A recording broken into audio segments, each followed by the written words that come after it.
gente volta aqui com o último bloco de nossa conversa com Lama Padmasambhava, fundador do Centro de Estudos Budistas Bodhisattva, o SEB, que está essa semana em Maceió para uma série de palestras. Lama, você já foi professor de física, não é isso?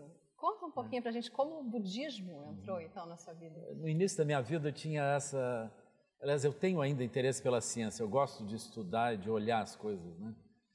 Mas eu tinha esse interesse por entender como que as coisas surgem, como que as coisas são. Então eu fiz vestibular de física e entrei por aí.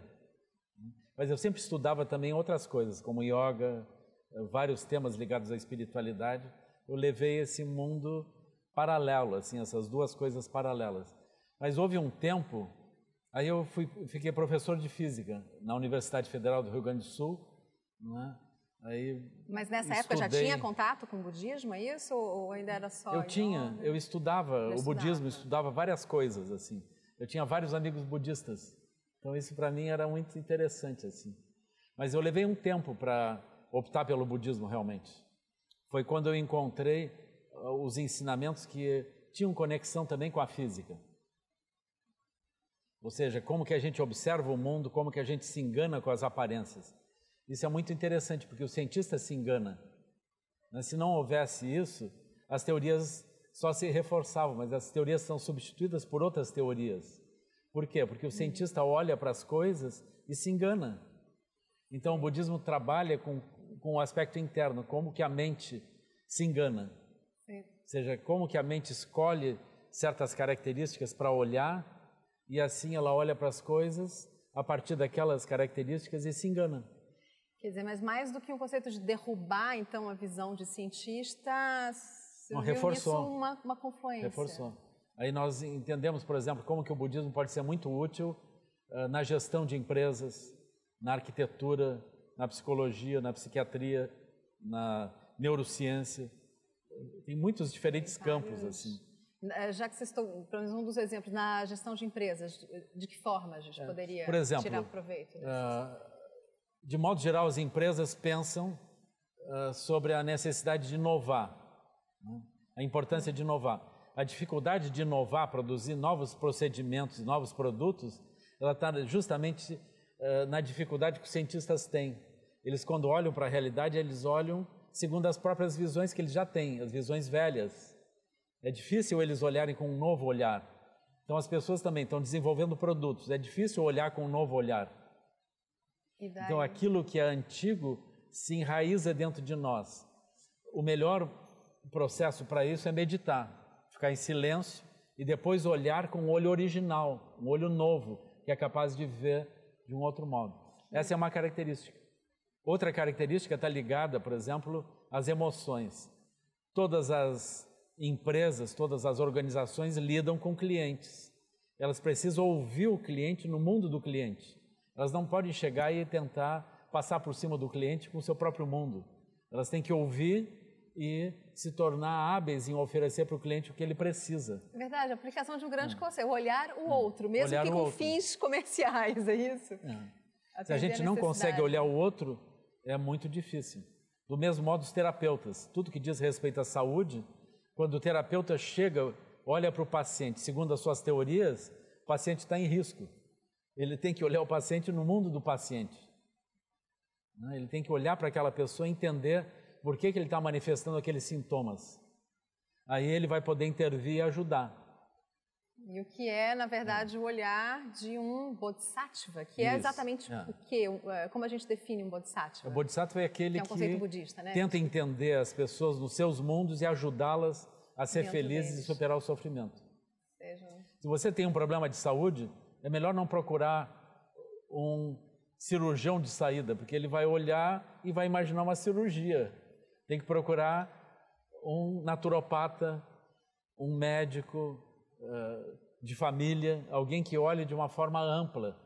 Aí esse sim vai mandar depois para um outro, né? E mesmo assim, se ele achar que tem que fazer uma cirurgia, procure uns 4 ou 5 cirurgiões até descobrir um que diga que não precisa. Realmente, É muito comum, né?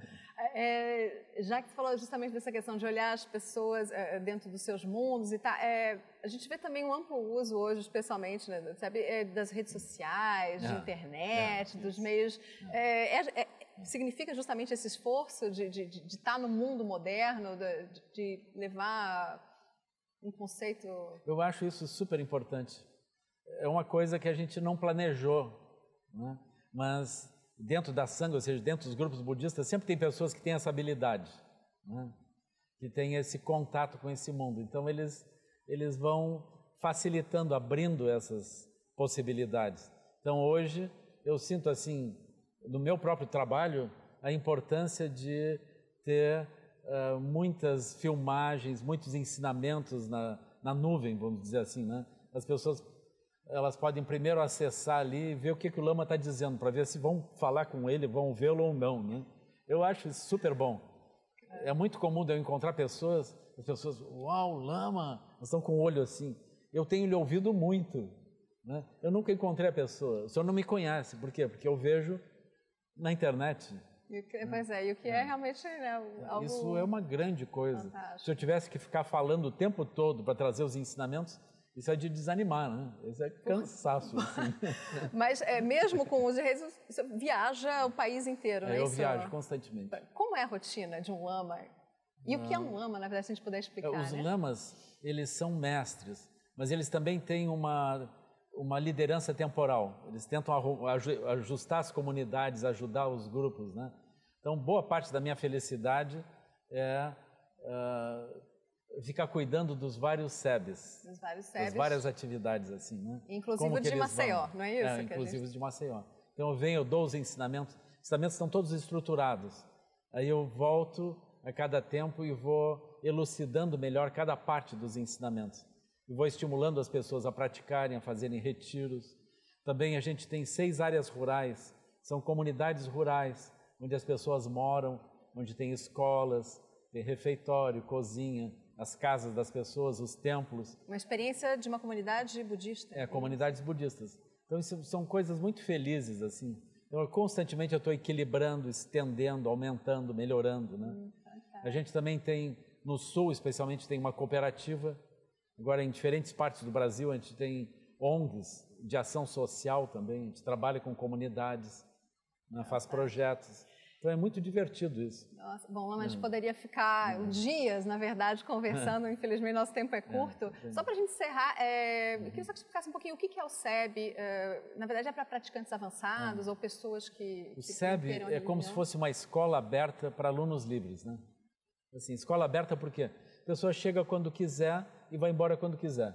Não preenche ficha de inscrição e não tem mensalidade. Uma escola aberta, né? Fantástico. É assim. Alunos livres, eles podem vir e ir. Eles podem pertencer a outras escolas, outros centros budistas, outras tradições. Enquanto eles acharem que aquilo é vantajoso, os ensinamentos são oferecidos. Esses são os ensinamentos que eu ouvi dos meus mestres. Eu tenho experiência que veio do Zen e mais adiante eu tive essa conexão, me tornei aluno de Chagdo Rinpoche, do budismo tibetano, o budismo Nyingma, que é onde eu trago os meus ensinamentos, especialmente através dessa versão, né? Meu mestre teve essa compaixão enorme de, tendo contato com o SEB conosco, ele veio morar na nossa área. Assim, né? Então, que é no Rio Grande do Sul, no Rio Grande do Sul, na cidade de Três Coroas. Ele montou o templo dele lá. Então, isso para nós é uma dívida impagável, né? Essa generosidade de trazer os ensinamentos e tornar isso possível no Brasil. E a partir disso, então, vem essas atividades, assim, né? E fantástico ver que Maceió também conta, então, né? Com o centro A gente fica muito feliz de encontrar esses olhos brilhantes daqui, né? As pessoas com o coração amoroso, generoso, compassivo e com vontade de avançar, assim. A gente fica muito admirado, né? Muito feliz. Lama, muito obrigada, então, por essa entrevista. Né? Esperamos, então, que tenha inspirado, né, muitos alagoanos a treinarem um pouquinho essa nossa mente agitada. Gente, a gente fica por aqui, então, muito obrigada por você que acompanha o Entre a Gente. A gente se encontra nesse mesmo horário na próxima semana. Até mais. Muito obrigado.